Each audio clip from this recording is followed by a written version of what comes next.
यूसुफ नजर साहब, हुकूमत का दावा यह है, शहबाज शरीफ साहब की कल की और आज की भी स्टेटमेंट है कि माशी इशारे अच्छे आ रहे हैं, मईशत ट्रैक पर आ चुकी है, अफराते जर नीचे आना शुरू हो चुका है और जो इंटरेस्ट रेट है वो भी 12% तक आ चुका है, 22% से कम होकर 12। क्या इसे अचीवमेंट समझा जाए, टेम्पररी अचीवमेंट समझा जाए, या आप समझते हैं कि आगे चलकर ये इशारे मजीद बेहतर होने की तवक्को है? जी शुक्रिया। मैं समझता हूं कि यकीनन ये अचीवमेंट है। जिस तरह से पाकिस्तान, जो अगर आप 2023 में देखें लगता ही था कि डिफॉल्ट कर जाएगा, और आज की सूरत हाल देखें तो यकीनन इसमें बहुत ही हैरानकुन जो है स्टेबिलिटी आई है। रुपए के जो बिल्कुल ही फ्री फॉल में चला गया था वो बहुत डॉलर के अगेंस्ट स्टेबल है।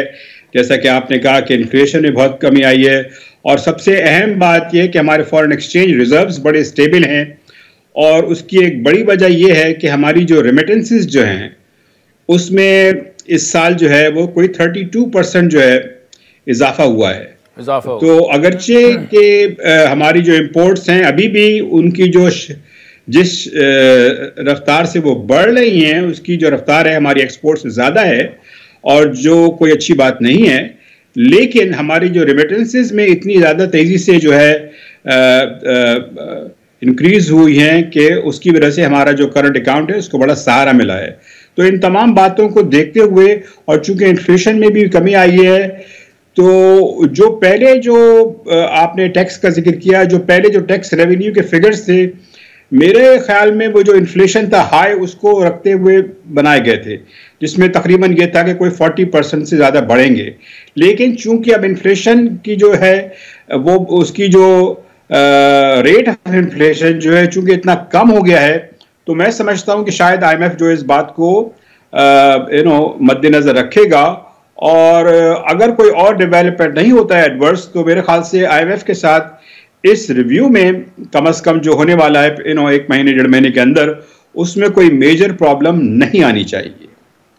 अब ये वैसे मेरा आपसे अगला सवाल यही था यूसुफ नजर साहब कि ये जो आने वाला रिव्यू है उसमें एक मेजर हर्डल जो समझा जा रहा था वो चारों सूबाई असम्बलियों से जो टैक्स इस्लाहात हैं, जो ज़रूरी शुबे पर टैक्स लगाना है, आखिरी सिंध रह गया था, सिंध ने भी कर लिया और बड़ी मुश्किल से वो माने। तो इसके अलावा आपको कोई ऐसा पॉइंट नजर आता है जो कि IMF रेस कर सकता है करंट रिव्यू, आने वाले रिव्यू में?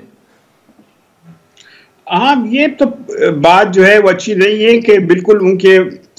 मिशन आने से कुछ दिन पहले ही जो है ये बिल पास हो रहे हैं। ये पहले ही काफी महीनों पहले पास हो जाने चाहिए थे, तो इसमें तो यकीनन डिले हुआ है। और इसमें जो सूबाई हुकूमतें हैं, खासतौर पे जो सिंध है, इसको हम तनकीद का निशाना बनाया जा सकता है कि आपने इतनी इसमें देर क्यों की है, इसलिए कि उनको भी ये पता है कि ये IMF की जो शराइत हैं उनमें से एक बहुत अहम शर्त है।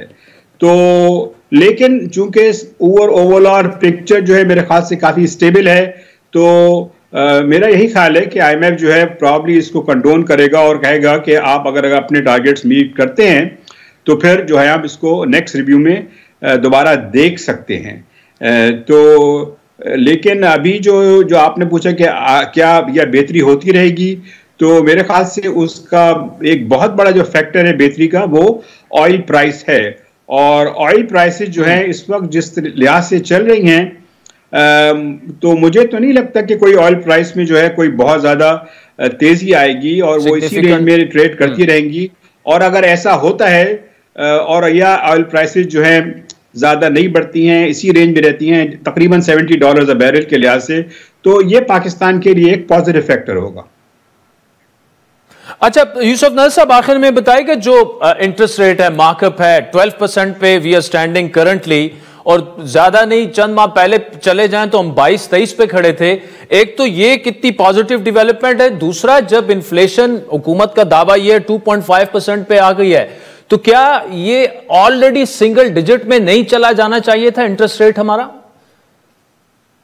देखिए, मैंने सिर्फ कई महीने पहले, बल्कि काफ़ी महीने पहले मैंने लिखा था कि इंटरेस्ट रेट्स को 22% तक ले जाना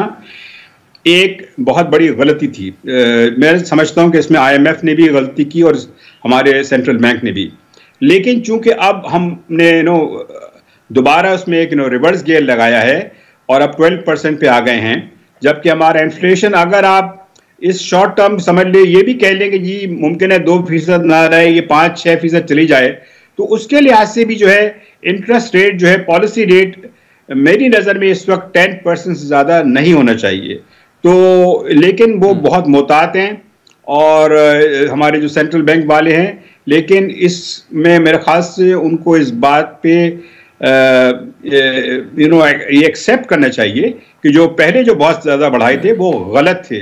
और इसकी एक बहुत तफसील है, मैं उस तफसील में नहीं जाऊंगा कि क्यों गलत थे, लेकिन बहरहाल इन्होंने जिस तेजी से उनको कम किया है उससे तो यही जाहिर होता है कि उन्होंने अपनी गलती का इतराफ़ किया है। और इसका ताल्लुक खाली इन्फ्लेशन से नहीं है, इसका ताल्लुक और भी बहुत सारे फैक्टर्स होते हैं। तो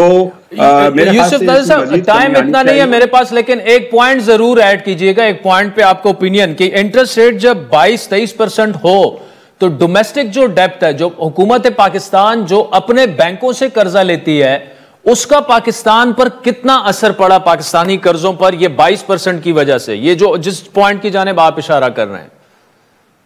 जी हाँ, ये बहुत डेवेस्टेटिंग था, इसलिए कि एक मरहले पे हमारा जो बजट था उसमें जो हमारा अंदरूनी कर्जे हैं, जिसको हम डोमेस्टिक डेट कहते हैं, 85% जो हमारी जो डेट सर्विसिंग थी वो सारी डोमेस्टिक डेट को जो मुल्क के अंदर जो कर्जे हैं उस पर खर्च हो रही थी। तो इससे मैं समझता हूँ कि बहुत नुकसान हुआ है।